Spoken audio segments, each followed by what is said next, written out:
What is going on, you midnight monster hunters? Welcome to No Risk Gaming. I'm your host, the one, the only Devilman. And today, I'm doing a little bit of doom scrolling. I've been playing a lot of Destiny 2, but I've noticed a lot of things when it comes to, like, TikTok videos or Facebook Reels. And I've been coming across these weird ones where it's like, we're a financial advisor. We're going to tell you the tips to make it big in the world. And it just bothers me at how out of touch people really are. So let's hop over to this one that I found here. It's how to become a millionaire at 23. This guy is like, if I can give you one advice, let's do it. It's gonna be great here. Three pieces of advice. It would be, number one, don't buy dumb shit. Wait on the fancy car, wait on the fancy watch, and definitely don't buy luxury clothing items until you have at least $100,000 in savings or investment. $100,000 in savings or investment. Don't buy the luxury car. Don't buy the luxury clothes. Don't buy whatever the fuck I can't remember what he said. Don't buy the fancy watch. Bro, I'm gonna let you in on a little secret, bro. Fucking over half of all Americans barely make enough to survive. I mean, to survive.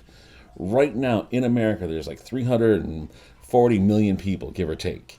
340 million, give or take.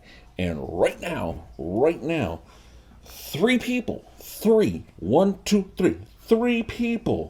own more wealth than 150 million Americans combined.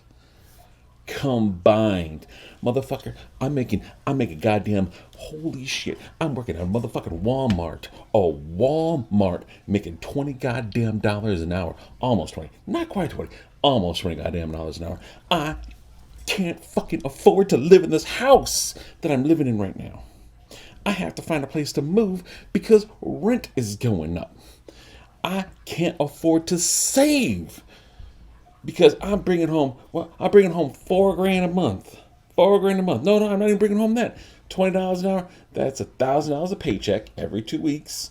Another $1,000. That's $2,000 a month. Then I got my girl. She's making the same amount of me.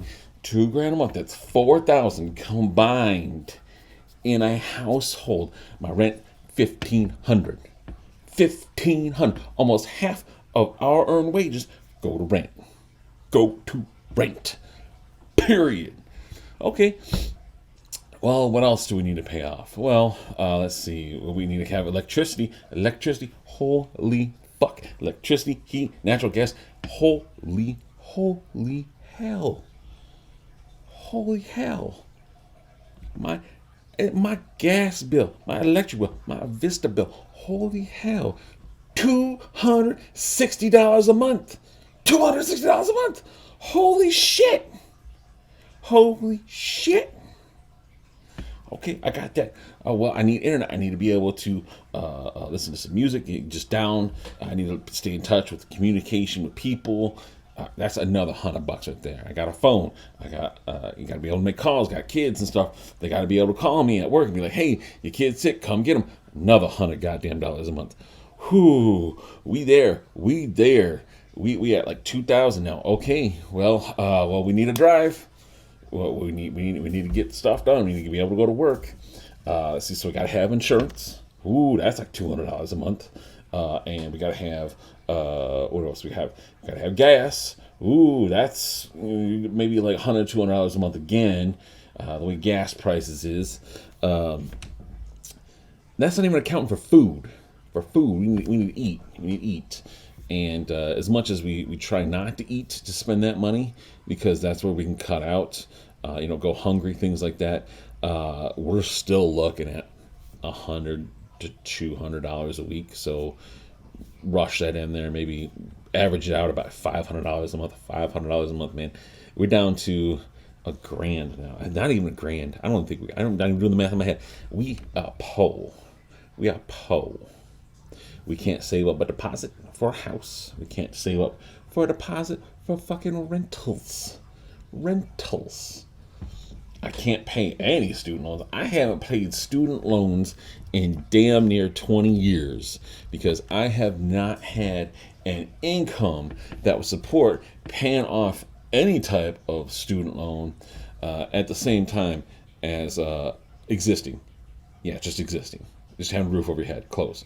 So as far as clothes go, I'll be lucky if I can get a new shirt every 6 months. New pants every 2 years. New shoes, holy shit, new shoes. I wear a size 14 fucking boot, man. 14 shoes. Give me my goddamn shoes. Where are my shoes at? Give me my shoes. I'm gonna get my shoes. Let me show you my fucking shoes. Wait. This right here is my goddamn boot. I'm gonna put this full screen so you can see this shit right here. This is my boot. I paid 70, 80 bucks for this boot here because this boot fits my big ass. There it is. Fits my big ass feet, right? Big ass feet. Size 14, 80 bucks. Had this boot for maybe 6 months. If that. Look at this. It's a waterproof boot. You see that? You see that shit? That big ass tear? I know my camera's weird right now. Big ass tear right there. I gotta back it up because it wants to get. Look at that. Big ass tear. I can't afford to get new shoes. I'm wearing fucking. I'm gonna show you what I'm wearing to work. So you saw my work boot, right? That's what I used to wear in the freeze. I used to work in a freezing conditions. That was a waterproof boot. Not anymore. This is my fucking Nikes. These are about 5 years old. You can tell by the tread, cause there ain't none. They ain't no tread at all. You see here, starting to tear a little bit. You gotta admit these are pretty well built for 5-year-old shoes. I can't afford new fucking shoes. How am I supposed to save up $100 grand to get shoes, motherfucker? All right, let's see what else he's got to say. Let's see what else this smart motherfucker's got to say. Number 2, spend your 20s building your skill set and your personal brand. Spend your 20s. Emotions. Spend your 20s building your skill set and your brand. Spend your 20s building your skill set and your brand. Motherfucker. When I was 20, there was no such thing as a fucking personal brand. I'm a Gen Xer. That's my brand. All right, motherfucker? Build a skill set. I got goddamn ADHD. I can do fucking anything you tell me to do. Just tell me to do it, and I'll go do it. I'll find the cheapest, fastest, most efficient way to get that shit done. And I still can't find a job that pays more than $20 an hour just to live. Just to live. Motherfucker, I went and got an insurance license in less than a week. Less than a week. All right? An insurance license so I could sell car insurance.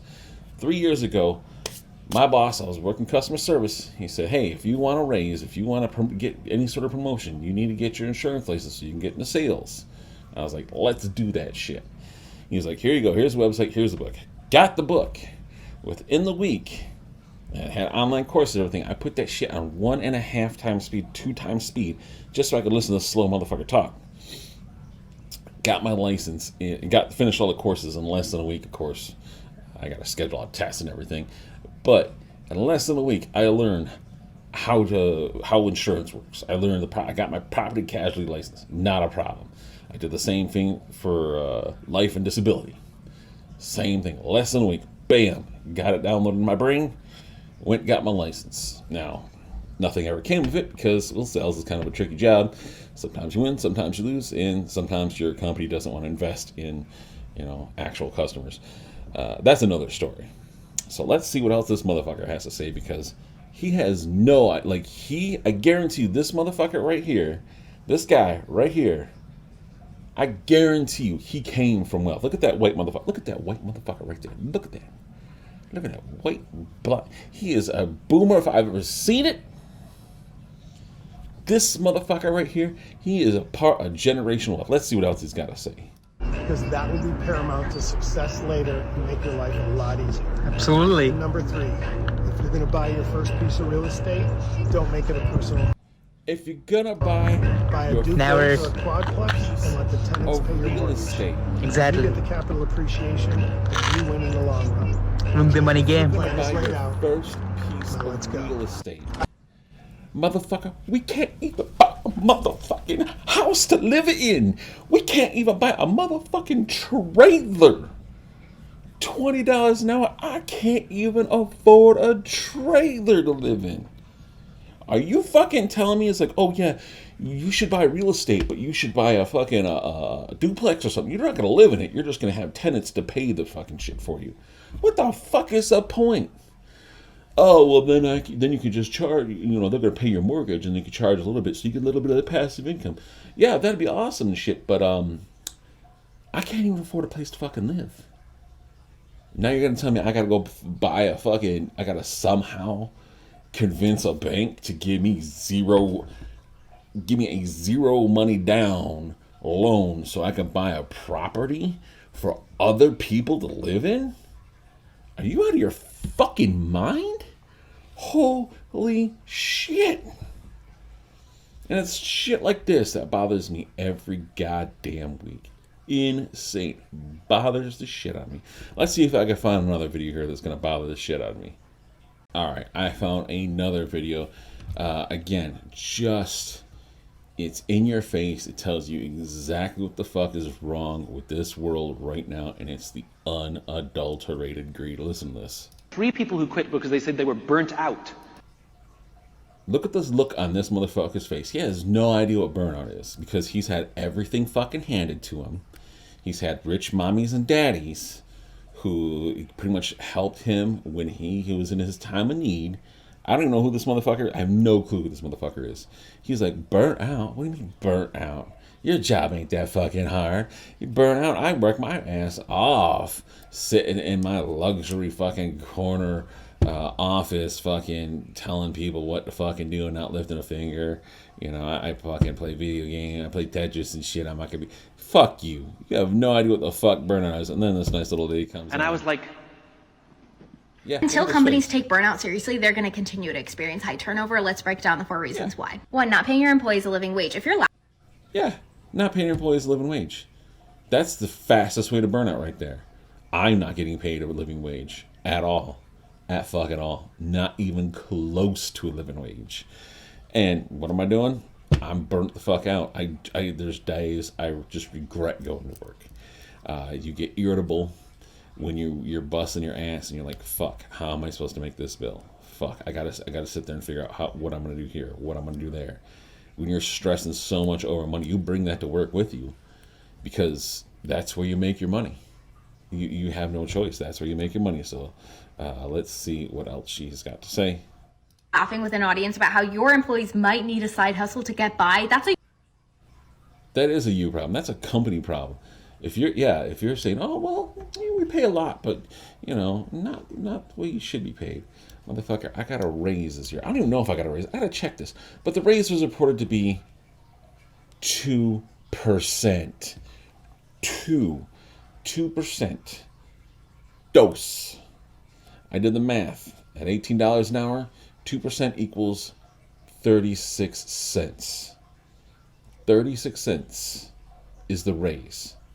That's not a raise in this world. That's not even close to a raise. You would be better off as a manager saying, hey, we're probably not going to do raises this year. Then say, hey, yeah, we did really good as a company. We're going to give everybody raises, be good. And then spit in the face of your employees with a 36-cent raise. Fuck you. Fuck you and everything you stand for. You don't deserve to be a manager. You don't deserve to run anything. Let's see what else she's got to say. you problem. The company needs to advocate for people to make a living wage so they're not working after they work. 2, stressful environments. If your employees are quitting because they're taking on the emotional load of other employees because everyone is so stressed out, that's a company problem. Yeah, 100% company problem. 100% company problem. Little story I'm going to give you right now. I work in the freezer. I come in mornings, overnights, they do their thing, they pull the stuff out. They are tasked with completing the freight that needs to go out, And then making sure that the inventory that's left over that didn't go out to the floor in the freezer gets put on the shelf with a label so we can quickly identify it. It's an easy process. You go scan, go beep, print, there it is on the thing, put it on the shelf. Easy as fucking pie.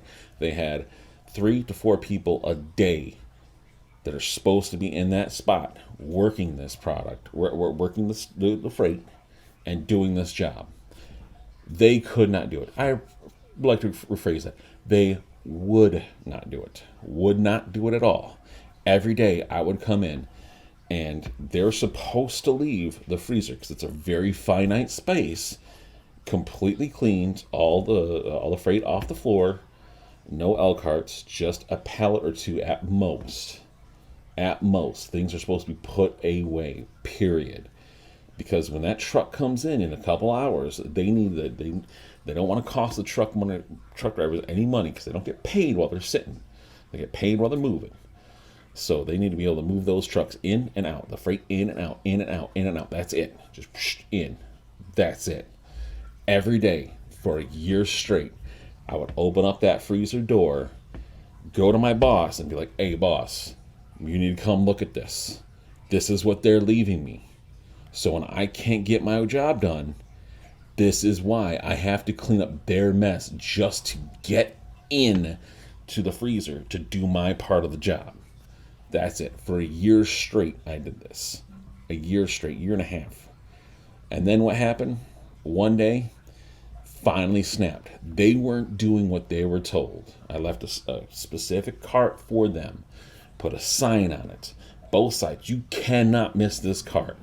This is for inventory. This literally said, this is top priority. This gets done first, period.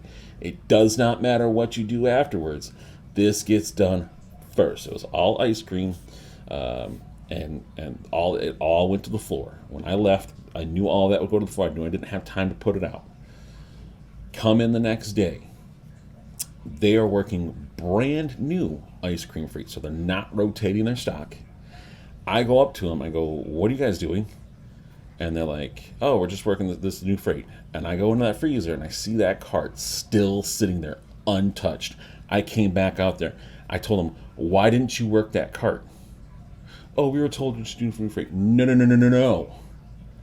That, you didn't see that sign that said top priority. This is what gets done first. And they're like, well, we're just doing what our boss told us. And I was like, fuck you all. I walked away. I was like, you're dumb. You're fucking worthless. You're wasting my fucking time.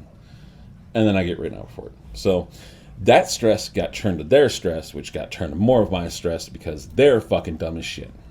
That's life, folks. I don't get paid enough for this. Let's see what else she's got to say. Most managers have no idea the workload of their employees. This man talks about, I know how much work do you get done, but do you really know how much work someone is getting done for your company? Odds are probably not. Yeah. Absolutely not. Absolutely not. As a team, and now that they took me out of the freeze and they put me back with my teammates, I'm actually paying attention to the morning meetings, and the morning meetings are the same thing as every time.